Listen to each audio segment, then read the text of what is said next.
Assalamualaikum warahmatullahi wabarakatuh, teman-teman sekalian dimanapun berada. Semoga kita semua selalu dalam keadaan yang sehat walafiat serta selalu dalam lindungan Tuhan Yang Maha Esa. Dalam video kali ini saya akan membahas mengenai bagaimana kedisiplinan, bagaimana budaya disiplin yang diterapkan di negara Jepang. Kenapa Jepang yang saya pilih? Karena kita semua tahu bahwa Jepang itu merupakan negara yang memiliki tingkat kedisiplinan yang sangat-sangat baik.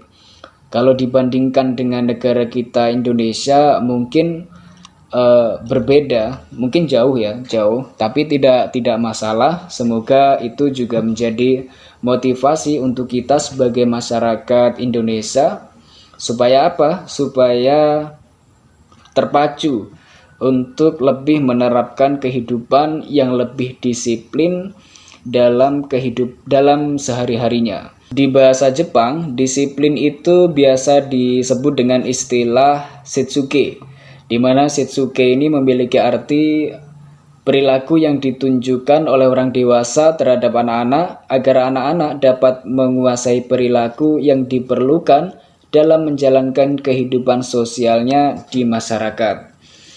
Jadi karena kedisiplinan yang diterapkan di Jepang, ada banyak hal yang mungkin menurut kita orang Indonesia itu cukup unik, tapi sebenarnya itu biasa di Jepang karena kedisiplinannya.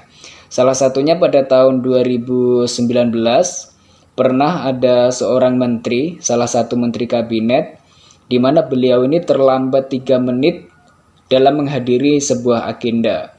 Jadi menteri tersebut diundang atau datang ke sebuah agenda dan terlambat 3 menit saja. 3 menit itu mengakibatkan menteri tersebut mendapatkan kritikan yang cukup keras dari publik. Selain itu, menteri tersebut harus meminta maaf secara terbuka kepada publik atas keterlambatannya selama 3 menit tersebut. Bukan hanya sampai di situ, namun menteri tersebut juga sampai didesak untuk mundur dari jabatannya dikarenakan keterlambatannya 3 menit. Kita tidak membayangkan bagaimana jika menteri tersebut datangnya terlambatnya sampai hitungan jam, setengah jam ataupun 1 jam. Mungkin akan mendapatkan kritikan yang sangat keras atau bahkan mungkin langsung dipecat hari itu juga karena terlambatnya sudah keterlaluan. Selain menganggap orang yang terlambat itu sebagai orang yang tidak disiplin di Jepang, orang yang datang lebih awal dari waktu yang sudah ditentukan itu juga dianggap sebagai perilaku yang kurang baik bagi masyarakat Jepang. Contohnya pada tahun 2018 itu ada sebuah perusahaan kereta, ada kereta yang berangkatnya itu 25 detik lebih awal dari waktu yang sudah ditentukan. Bayangkan itu hitungan detik 25 detik lebih awal dari waktu yang sudah ditentukan. Jadi misalnya sebenarnya keretanya dijadwalkan pukul 9.00 berangkat. Nah, jam 9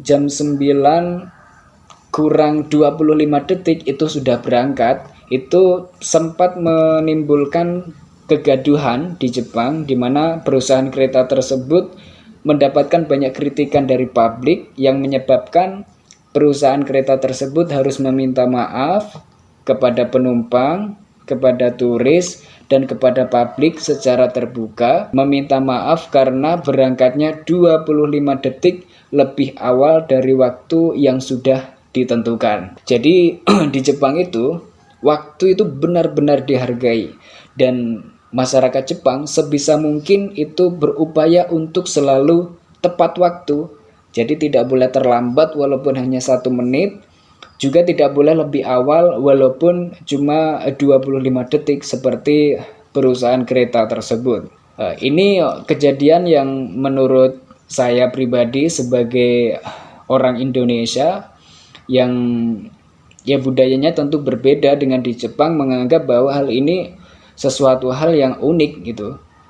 Ini sesuatu hal yang unik dan jarang dijumpai di Indonesia. Hanya terlambat 3 menit ataupun hanya terlalu awal 25 detik sampai menimbulkan kegaduhan yang begitu ramai. Kalau di Indonesia kan terlambat kalau cuma 3 menit ya dimaklumi lah. Jangankan terlambat 3 menit, terlambat 15 menit, setengah jam itu pun masih bisa dimaklumi dan kadang masih ditunggu kedatangannya seperti itu. Kemudian di Jepang itu apabila kita kehilangan sesuatu barang yang berharga, itu biasanya akan cepat kembali hanya dengan hitungan jam itu barang bisa kembali ke tangan kita dengan selamat. Seperti ada beberapa cerita dari orang Indonesia juga yang dia berkunjung ke Jepang. Jadi orang Indonesia tersebut suami istri berkunjung ke Jepang dan kehilangan handphonenya. Kehilangan handphonenya itu jam 5.40 pagi.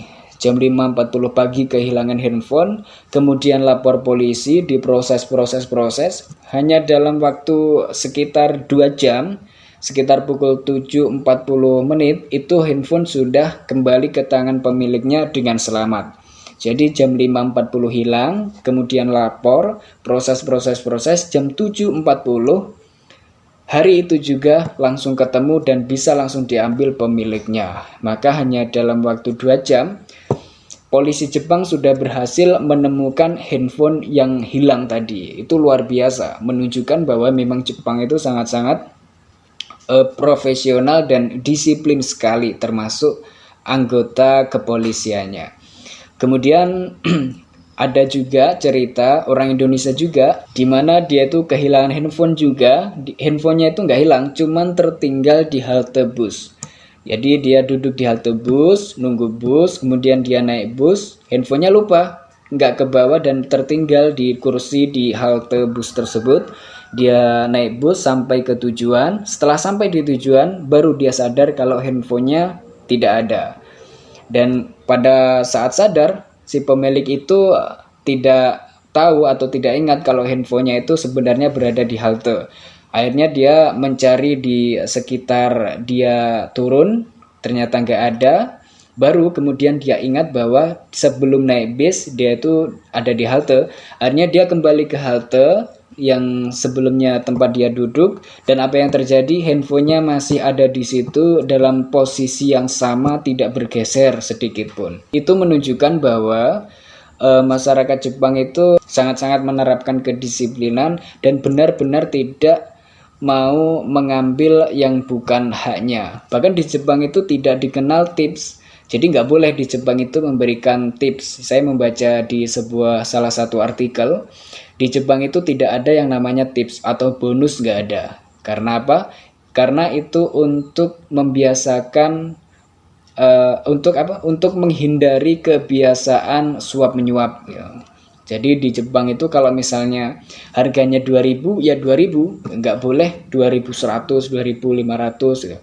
Kalau di negara kita kan itu hal biasa. Ya, hal biasa memberikan tips sebagai tanda terima kasih, yaitu nggak salah juga, itu bagus juga sebagai tanda terima kasih kepada orang yang sudah membantu kita berikan tips supaya orang yang sudah membantu kita itu senang, itu juga nggak masalah.